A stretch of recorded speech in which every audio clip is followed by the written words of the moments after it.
and welcome to Conversations and Cocktails. Today's guest is Caroline Dodge, and though you don't know her yet, you will know her very soon, and you will not forget her after this podcast. And if you like this very sex-positive podcast, you will like many others that I have. So, push my button and join me. Hi, and welcome to Conversations and Cocktails. Today's guest is Caroline Dodge, Marketing Director of Index Media. And she has chose our delicious Pinot Grigio here at Cafe Racer. Cheers! Cheers! So, it's hot out. It's nice hot to out. have a cool beverage. It's true. I met Caroline, a year and a half ago? Or did you pop in? Yeah, I guess about a year and a half ago. Were you one of the people that popped in while we were cleaning Cafe Racer? Totally. Yeah. I live down the street. Yeah, right down the street from Cafe Racer. And when we bought Cafe Racer, it's a neighborhood little bar. If you haven't been here, you really should come by in Seattle, Washington. It's a neighborhood bar, so as we were cleaning, my husband and I, different neighbors would pop their heads in and say hello and welcome to the neighborhood. And we actually have a picture of you opening night, I think, on our bar. Couldn't miss it. Yeah, it is definitely. How long have you been in the neighborhood? Almost 20 years. Wow, and we've been here for 15. So, yeah. And then, are you from Seattle? No.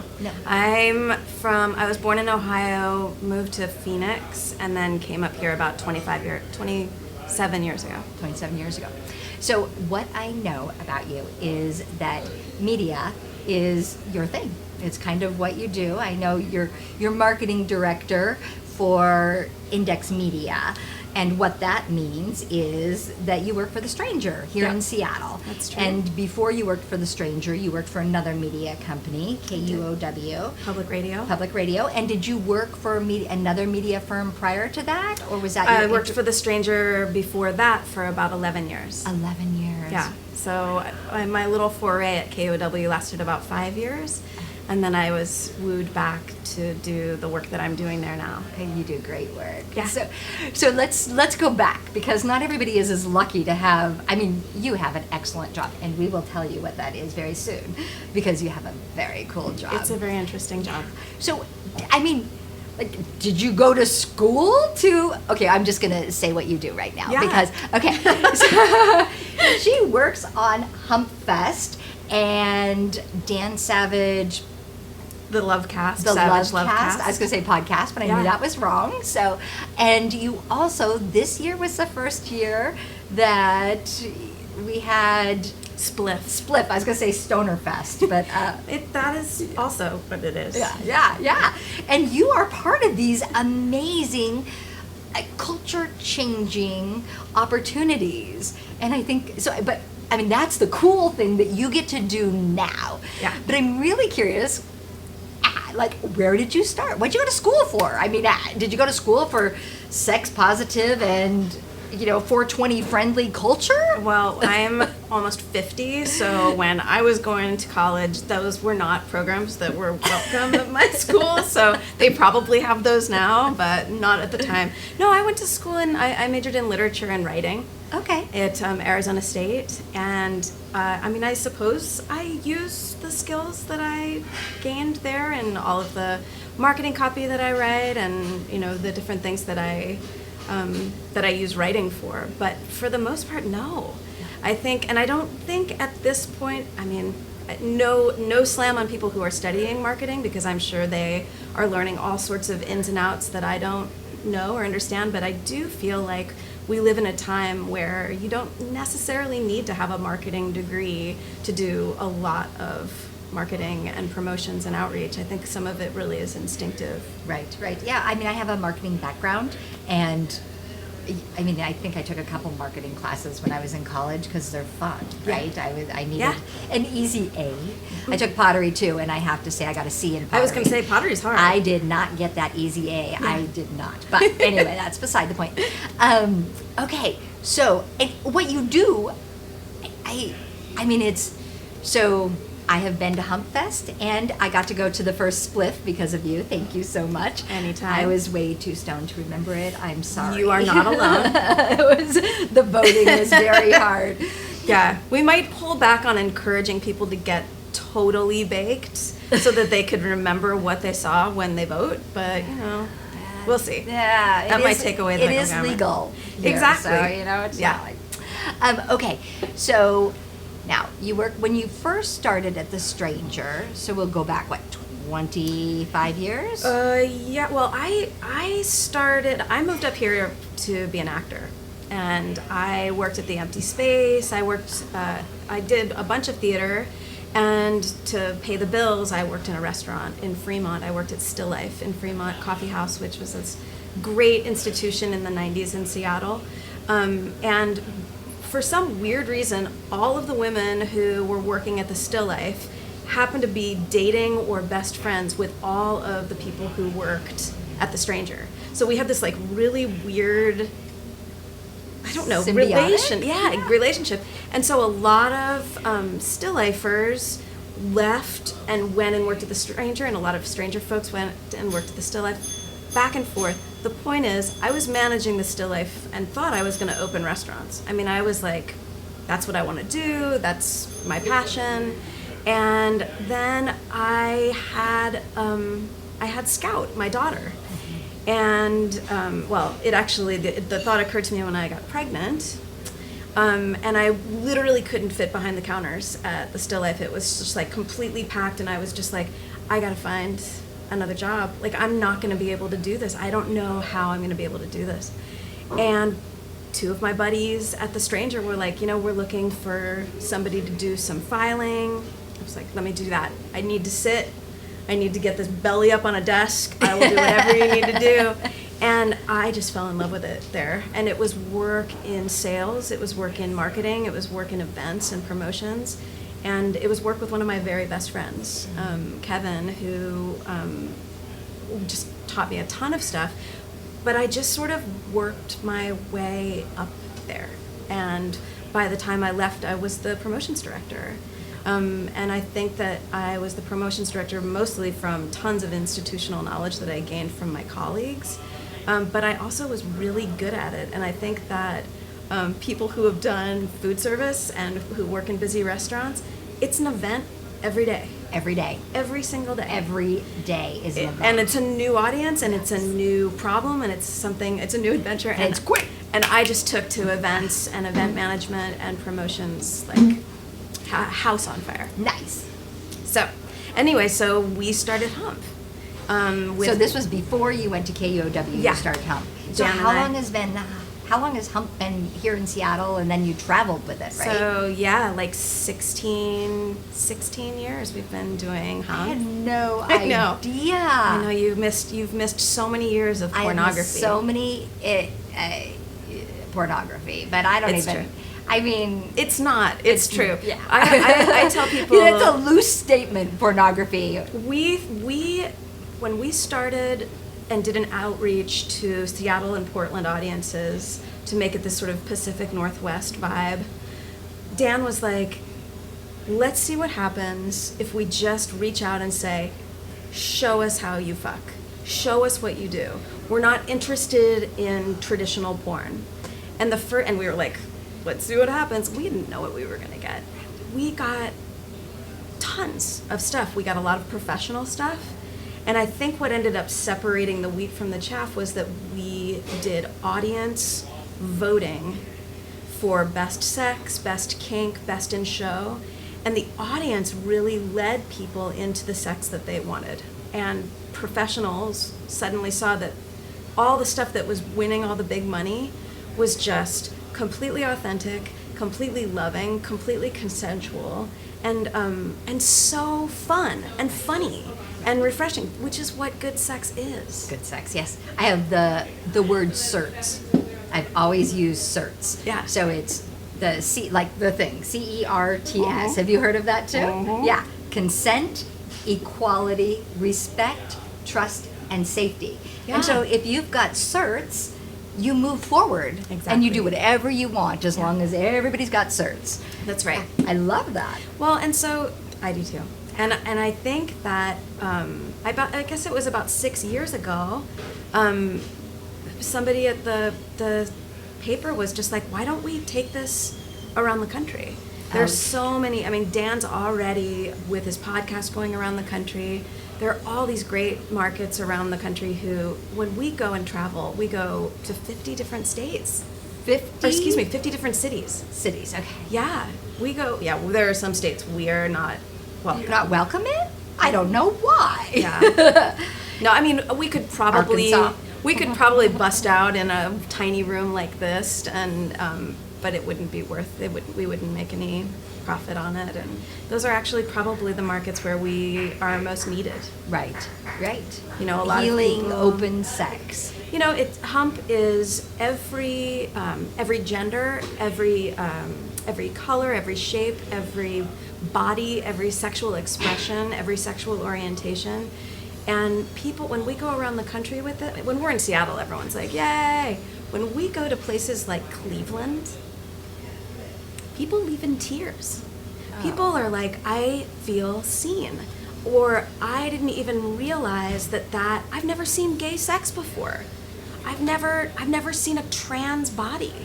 You know, all I know about the trans population is fear, or bathroom laws, or like so much bullshit around the fear of sex and sexual expression.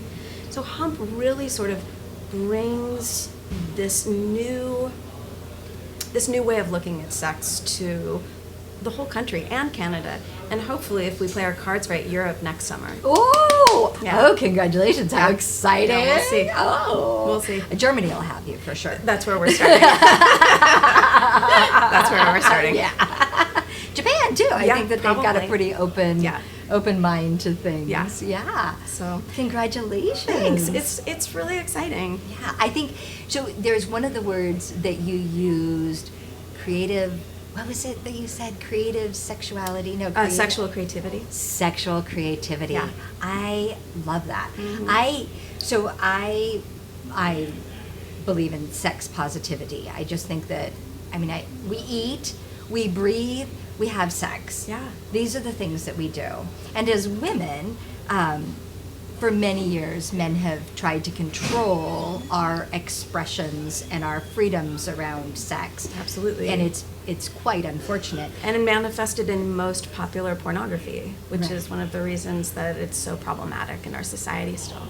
In the United States specifically, and rape. Yeah. Right? I mean, if women are to be owned and used as sexual property instead of having our own freedoms, then the rape of us goes up high. Not just us, male children as well. Totally. And sexual dissatisfaction and sexual disease when people watch pornography online and see people not putting condoms on, or seeing women have fake orgasms, to ridiculous positions or ridiculous things that men or women do to them that is clearly not anything that a normal woman would get off on. Right. You know, there's so many things that are problematic about traditional porn that Hump really aims to try to change. Right. Now, is it Cindy Gallup that does Make Love Not Porn. Make Love Not Porn? I follow her on Facebook. What's her She's last name? amazing. I think it is Gallup. Cindy Gallup, I think it is. And she's like all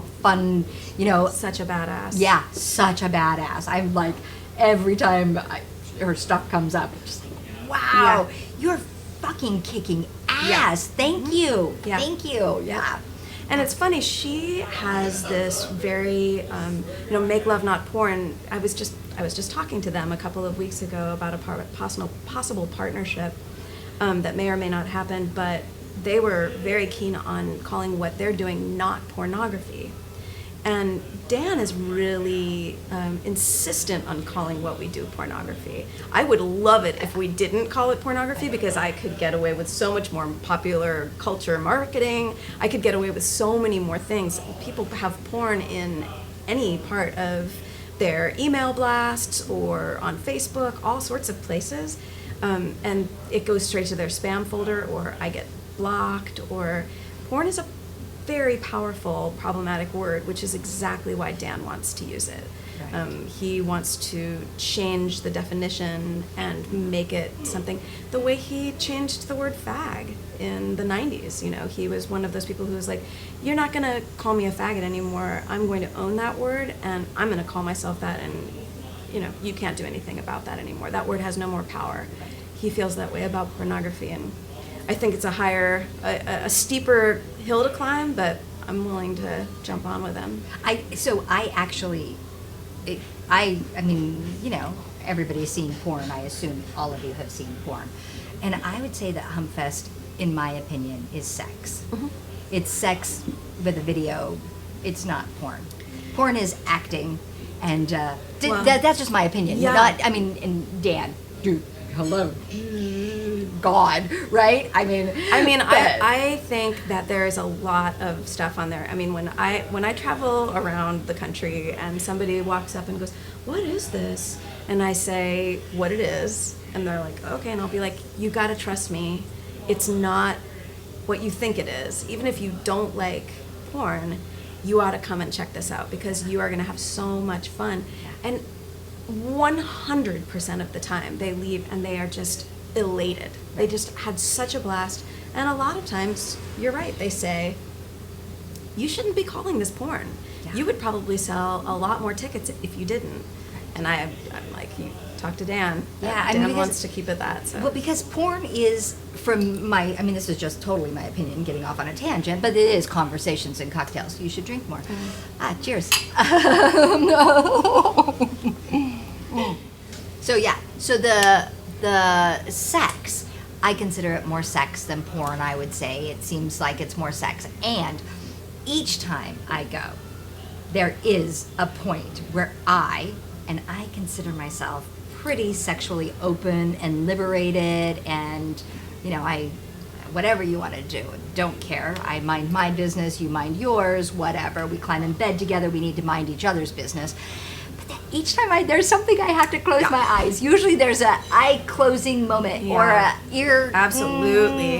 That is also a goal of Hump. There should always be a point where something pushes against your senses and your sensibilities, where you either learn something new or you are like, oh my God, I had no idea. There's never been a year where we were like, geez, what are we going to use? Like, somebody always brings you something, you're like, oh, that one's in. Oh my God, that one's in. So if you're like, eyes are popping out, you know for sure they've hit a nail. Oh my God. Done Especially some of us who have been doing it for a long time. Like, you got to work hard to shock me. And yet, every year you're like, oh my God. Okay. Last year there was a woman who walked in and her arms were crossed, and she was like, I don't think anything's going to shock me. I know a lot about sex. It was totally just like, okay, awesome. See you on the other side. And she came out and she was definitely like, oh no, it was great. And I was like, and did something shock you? And she was like, I mean, not really. But you could tell she was like a little uncomfortable. Yeah. Really I just funny. Closed my eyes. Yeah. And this year I had you to tell me when to close my eyes, so that was good. I appreciated Indeed. that. Yeah. Anytime. Yeah. Anytime. Okay, which one do I need to hum? Yeah. And again, I am open-minded. Mm-hmm. I mean, we have lots of orifices to do things in. If people use your ears, that's fine with me. I mean, I might not want to use my ears, no but one's getting hurt. Again, consent, equality, respect, trust, and safety. Yeah. Okay. Certs. Have your certs. Have your certs. And if there's no certs, go away. If that's the only takeaway from this segment, I feel like I can go home and rest easy. Yay. Okay, but let's go on to Spliff. Yes. So we basically were, I think it was Tim who is he's no longer the publisher of The Stranger, but he was the founder of The Stranger, let's just say that. Okay. And he, we all love the model of Hump, which is audiences bring us their awesome material, Dan curates it, and then the audience votes for what their favorites is. It's a really nice little perfect circle of, what is basically our audiences, our readers, working with Dan to create an amazing festival. And Tim was like, would it work if we did something that was what hump is to sex, we do something like spliff is to weed, and we let our audiences give us their interpretation of what cannabis means to them. And it can be funny, it can be trippy, it can be serious, it can be a documentary, it can be anything, but what we want it to be is the same kind of concept of normalizing cannabis culture. Getting away from this sort of Cheech and Chong, everybody who's a stoner is a fucking idiot, and get into the idea of cannabis as creativity, cannabis as healing, cannabis as community building, and let's see what happens. And so we did that. We got about 250 submissions. Wow. And Now, how does that compare to Hump, just out of curiosity? we get about that much. So the first year... Yeah, but the first year we probably got about 40 That's submissions. with Hump. Yeah.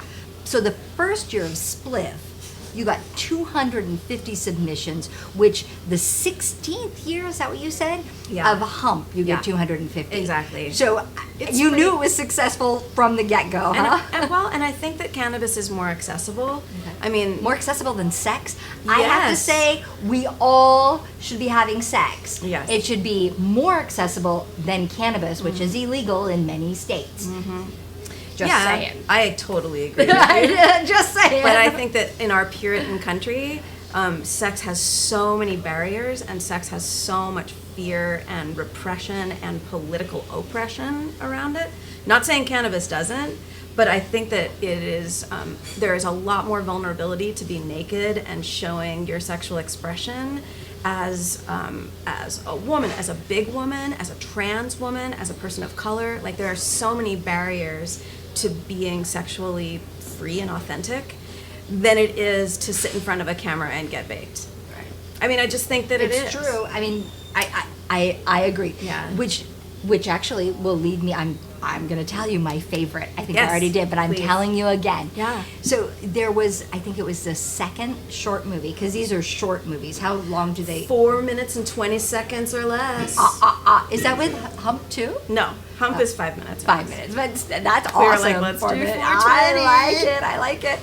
I think that's awesome. Okay, so it was the second movie, I think, and for me, talking about being a woman and our bodies, it was this crazy journey.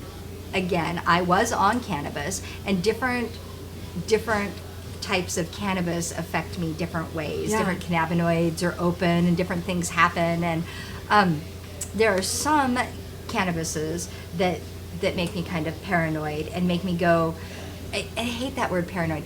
So I guess what I'm going to say is there are some cannabises that open up my darker side I agree. and help me go into my shadow self, so that I can go in and see the areas that make me feel vulnerable and insecure, so that I can bring them into the light and see myself in a different way. Yeah. Which is powerful in the end, but during the time that it's happening, it can be really scary. Yeah. And it can be like, if I'm not in a place of receptivity of my shadow, it can suck. Totally. And I was going to say, like, you're lucky that you're able to interpret that and make the choice and move into your shadow self, seeing it, even recognizing it as your shadow self. I think that there are a lot of people who still have not been able to sort of trust themselves within some of those stronger cannabis strains where, I'm very careful with cannabis. I have to be. Yeah. I will go to some of those places. The shadow. I just like a nice, easy giggle. Yeah, that's the indicas. I mean, I'm like, when I go into the stores, I'm like, indica based, man. Sativa makes me dark and broody. Mm-hmm. And so back to this little short, which to me completely encapsulated, as a female, all of my insecurities. And so what I thought was wonderful is, in the beginning, it's beautiful women that we see in magazines, and it was multicultural. It was multicultural in color, but not multi-femme in size totally. and trans and all the things. So Beautiful. It starts, and it was Seattle based. so beautiful, Yeah. yes. So it started off with these beautiful women in just beautiful clothes, and it started off with smoke porn, and then it started getting a little bit different. Though the clothing was the same, the shapes and sizes changed mid, and there was a mirror, so the women are looking in the mirror, and we don't see the women we started with, we see different women, and then in the end we kind of see a mixture of both. And I realized for me, in the cycle of myself, whether I'm cannabis based or not, though I can go there quicker if I have a sativa in me, I realize I see myself differently than other people may see me. I hear externally that people may see me as thin and beautiful or whatever they perceive me as, but I don't see myself. You probably right now, can you see yourself? I mean, I don't. I have terrible self-confidence. Like, Right, but you don't have a mirror. Yeah, I yeah. can see you perfectly. Right. So I know what I see when Right. I'm looking out. Yeah. But I can't see myself. Right, okay. So I have no idea what I look like. And my self-concept is that, I'm very large. I come from a large family. I was a runt of the litter. And so in my concept, because what I grew up with were larger, more robust women, but then I didn't get the boobs that they all got, so what happened there? And I feel very unflattering to the eye. But again, I don't see myself. I see other people, and I see they're all beautiful, but I just can see out, not in. So Yeah. it's very strange. And so that little video encapsulated all of that. I wouldn't get naked in front of most people because I feel fat and ugly. And so that little video, it showed me, but it was in the middle sequence, and so it was that's so really cool. an interesting. I think that's amazing. I think you're not alone. We got a lot of really positive response to that one. It was just this very unabashedly feminine, but not feminine because that's gets into these tropes and stereotypes. It was just this really femme positive. Is that it? I don't know it's hard to explain. You'll have to see it. Yeah, you should. And see actually, it. I don't know if you can see it unless those women decide that they want to put it online. Please put it online. I think and I don't know, did men respond the same way, or was it more? You know what? No. In fact, we got some feedback from people who were like, less of the smoke porn and more of the funny stuff. That I was just like, what we really wanted Spliff to be was this great journey, the way that Hump is, where it's like, if you don't like something, wait 5 minutes. It's gonna be. It'll change. It'll change. Like the weather in Seattle.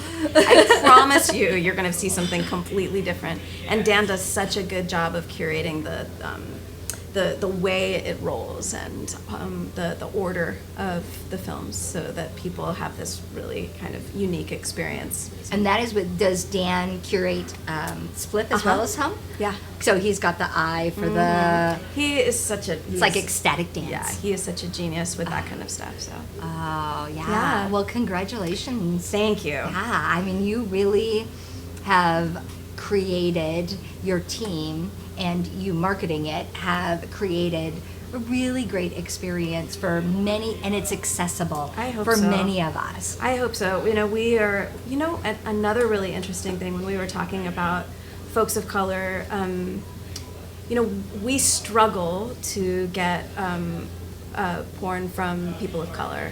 Okay. For all of the reasons that I listed before. I think accessibility, I think vulnerability, I think that there is a danger that POC folks feel anyway in pop culture, and a lack of safety and support. And so I think being in the pornography business is really dangerous. Right. And I think that we got so many more great films for Spliff from folks of color. We were able to make it. It was so much more diverse. So many more women putting films in.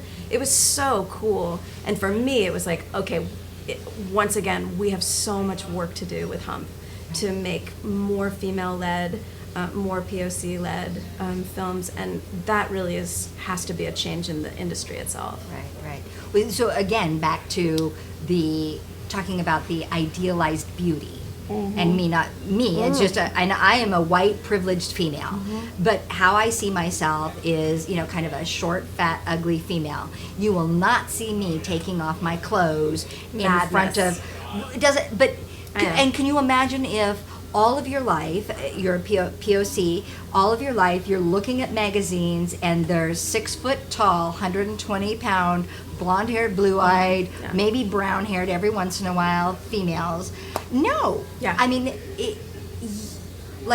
so I can relate and I can understand, and I hope that changes. I hope that we can figure out, we societally, especially in Seattle, which we're rugged and new and willing to take on a lot of things other places aren't willing to take on. We are, but we're so painfully white, and I think that white. But you're right. I think we do strive to make changes. I think that we tend to be on the front end of social change, and I agree.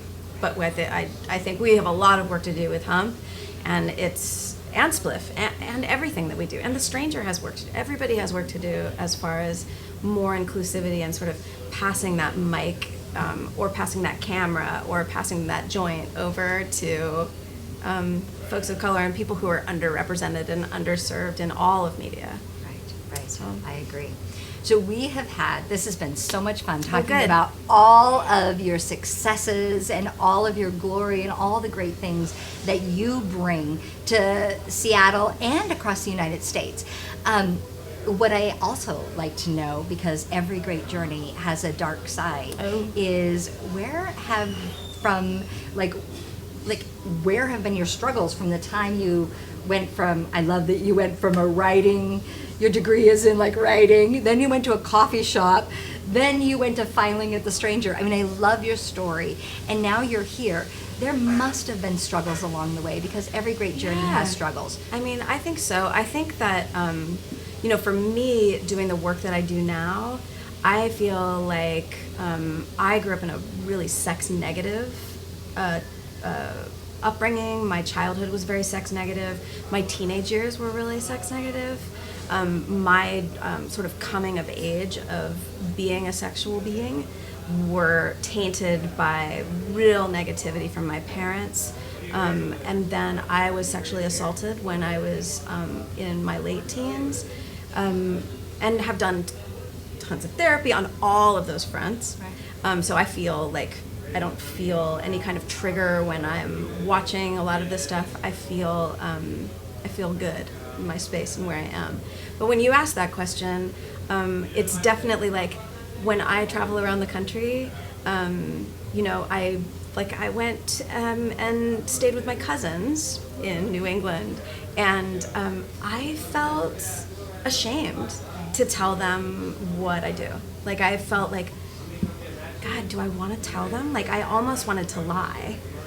Because there's so much shame built into the culture around my family, on both sides. Right. Some of it's Puritan stuff, but some of it's just plain old sex-negative bullshit. But you know what? My cousin's wife went. She was like, you know what? I'm going to go. And I was like, you got to go. I mean, I really was. I was like, you know what? I'm just going to be as authentic as I can. I haven't told my dad what I do. Like, I feel like that would really make my dad sad.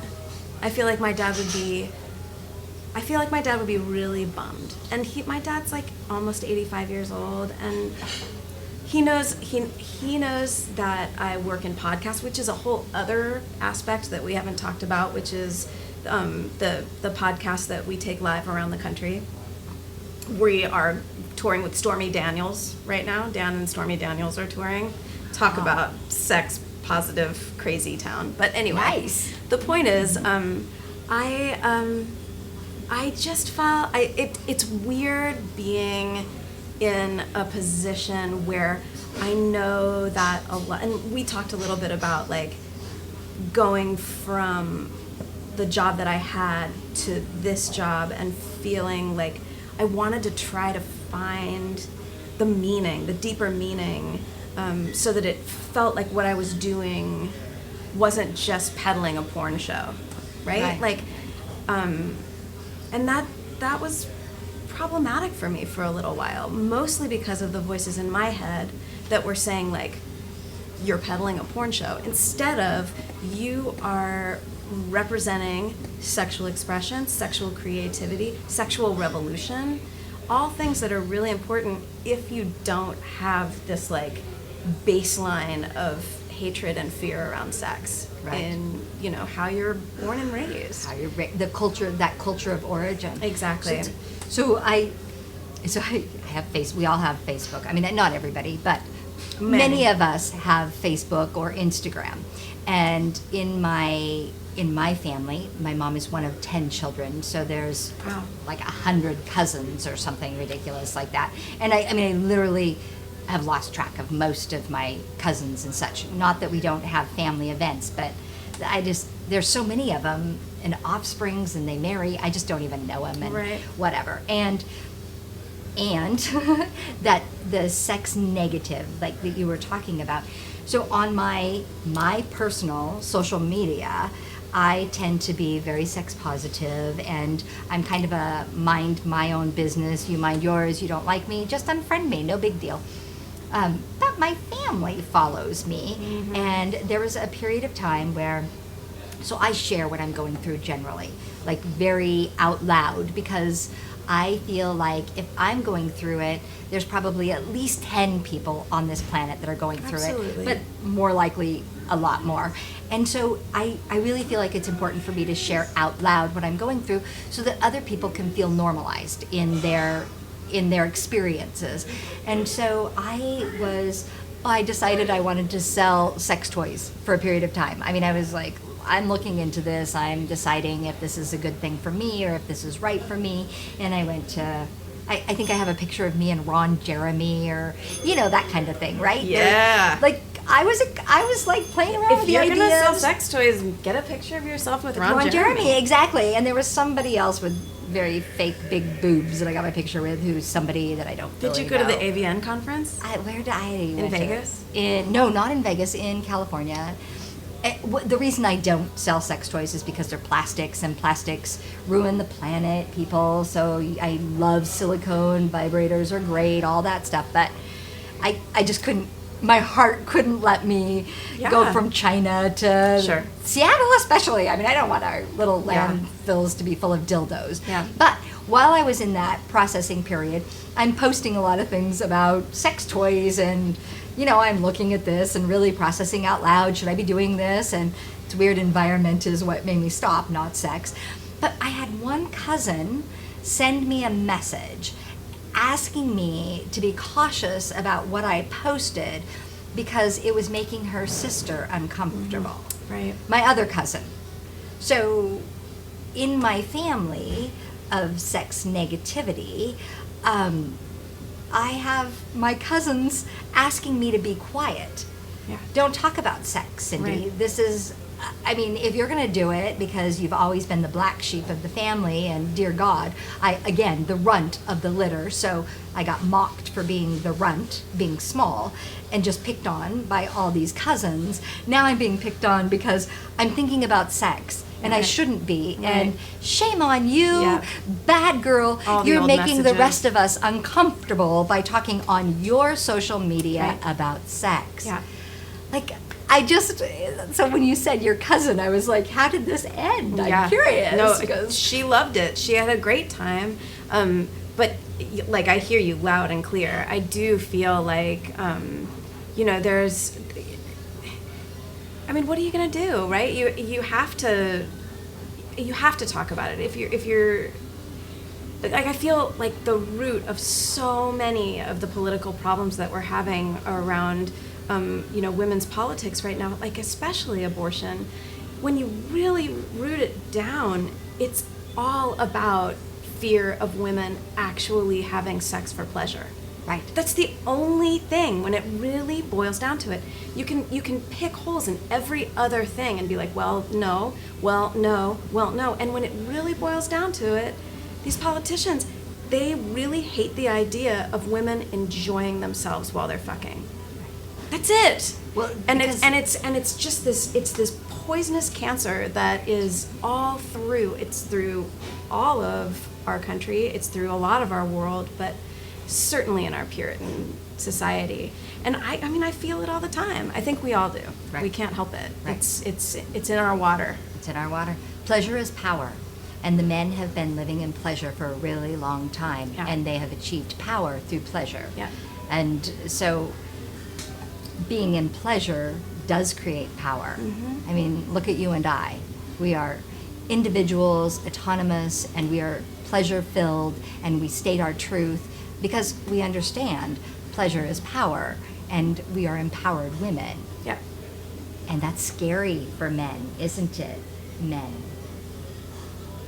I think probably, I think it's always hard to give up power, and I think it's hard to share power, and But there's plenty of power to go around. I just think it's time. And sex is great, and everybody should feel good, and nobody should be punished for feeling good. And that means if you are trans, that means if you are LGBTQ plus, like whatever you are, Right. You have a right to your pleasure.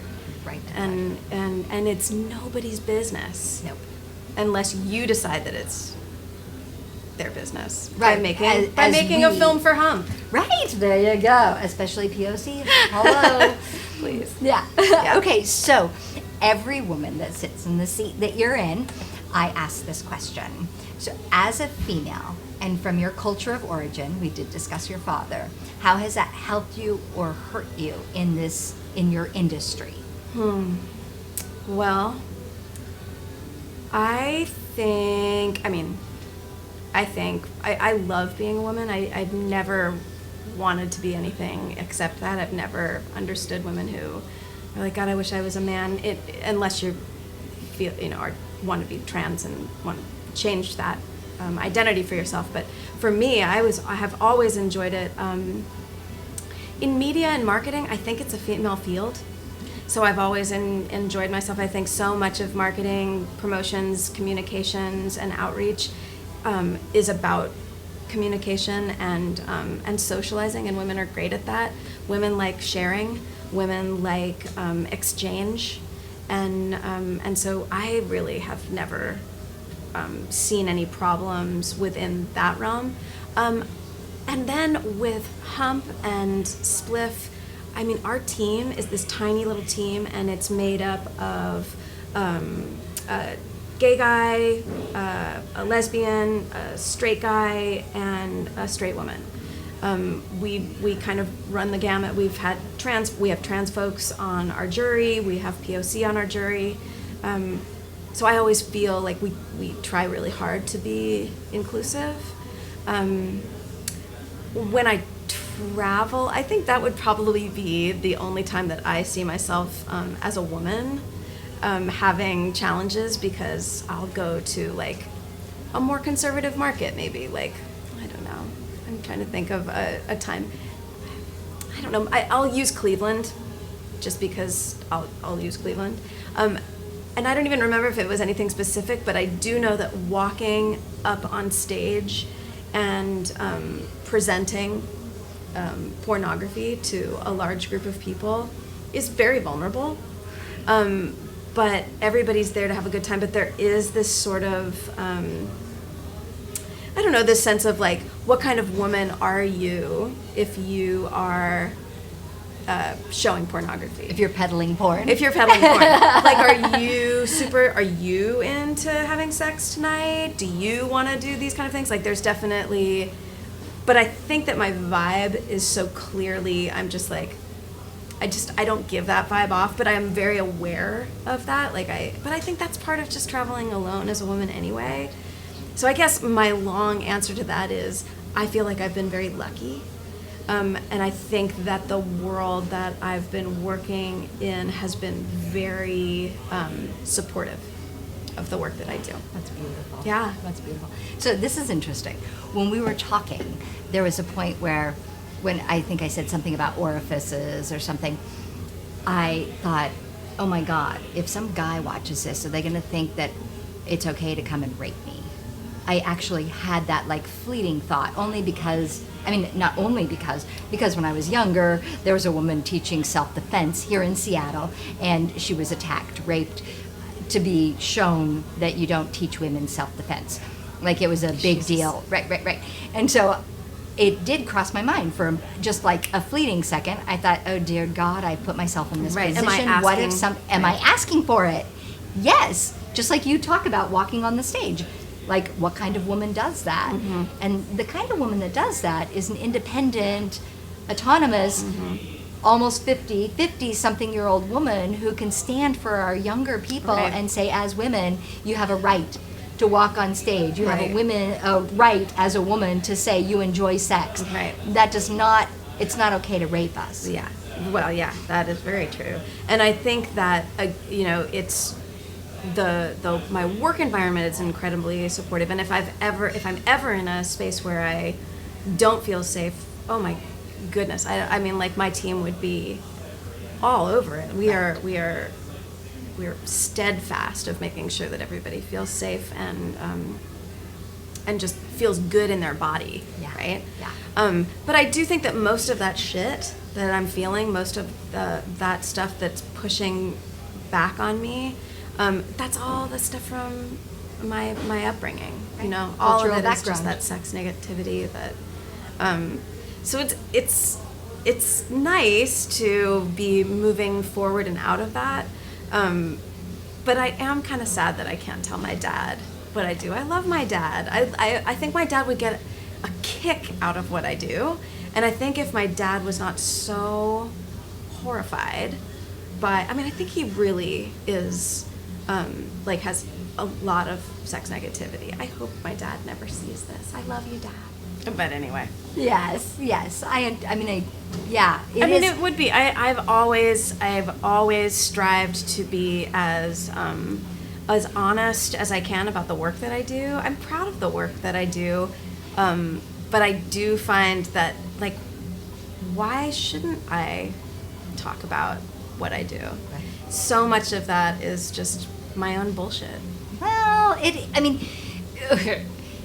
yes, I hear, because you're an evolved woman, that you're saying it is your own bullshit. And ultimately, if we could all come out of the closet, then that'd be great. But as an individual, it's societal bullshit. Yeah. Well, when I was in college, English 101, remember your comparison paper? Sure. Yeah. I compared the theft of a car to the theft of a vagina. And that was what my comparison paper was on. And do you know you can steal a car that's running with the keys in the ignition and you still get the federal offense? It's a bad idea to steal a car, even if it's running and the doors are open and it's unlocked. However, if you're a female walking down the road and somebody steals your vagina, i.e. rapes you, then you have to prove that you weren't asking for it. Yeah. So you can't be turned on. You can't be wearing clothes. You can't have drank that night.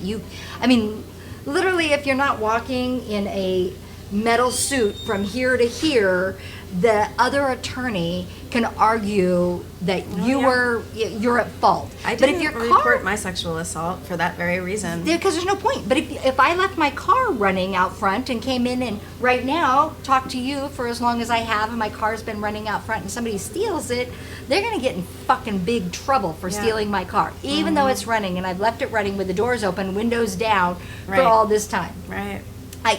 It is, the comparison societally is bullshit. And we talk about the sexual negativity. It's really, horses and cars are really important and we better not touch them. Mm-hmm. But our women folk, we can do whatever we want to them and they better tolerate it. Right. And they better not enjoy it. Right. Mm-hmm. And they better not tell. Yes, and they better not tow. We have had so much fun, and I have enjoyed your company so much and Back learning. at ya. Oh, thank you. Learning so much about you, and drinking on this hot Seattle know. day a very Going down cold easy. Pinot Grigio. Yes, yes, yes. Okay, wait. I need a sip, and then I will ask my question. But patience. Here we are. Okay. How can people find you? Well, I would start with savagelovecast.com, which is Dan Savage's. It's where you can find his podcast, but it's also where you can find his columns. It's where you can find where he's touring around the country, and it's also where you can find out information about Hump Film Fest and Spliff Film Fest. And there's another film fest coming in 2020, but I can't talk about it quite yet. But it's going to be another really good one. Oh, sex and drugs and rock and roll. Right. Yeah, I love that. I love that. So, Yeah. so that Dan Savage. I just want to give a shout out to Dan Savage because I think it was like I used to date only women, and so Dan Savage was like this thing. It was a stranger and Dan Savage, and we could be our own selves as, you know, lesbians and gays or fags, like you were talking about, and we could do our thing, and we could be who we could fly our freak flag, and Dan Savage really opened that up for many of us. And I agree. He was revolutionary. Yeah. And now I think he does a really good job as an LGBTQ plus pundit. He's going to be on Bill Maher. He's on Bill Maher often, but he's in New York Times op-eds all the time. I think he does an excellent job right now in representing sex politics, and I think we really need good reps in sex politics right now, and I think it's going to get worse before it gets better. So worse than it is now. I'm afraid so. I want to vomit. I'm stealing myself for it because I think it's going to get worse. Okay. The pendulum is swinging back. Okay. Just imagine all the great thing that's going to happen when the pendulum swings. Because For our children. Think of all of the reasons why the pendulum is reacting the way it is, right? Like, it's going to swing back, and it's going to be even crazier, and it's going to be even better. Even better. Yes. So Dan Savage, and that's the Hump Fest. That'll cover Hump Fest, Spliff, and our And his future amazing unknown, and his podcast, and our 2020 teaser. I know. 2020 teaser. I'm so excited. So just keep following Dan Savage, and you'll know what's going to happen. Mm-hmm. Oh, I love that. Thank you so much for joining me and being so much fun. We just drank wine and gabbed. It was amazing. good neighbors. Yes. What is it? Isn't there a State Farm ad? Like a good neighbor, Cafe Racer is there, or Caroline is there, or Dan Savage is there, or whoever you like best at the moment. Okay. Perfect. Thank you so Yay. much. Ciao, everybody. Thank you Ciao. for joining us.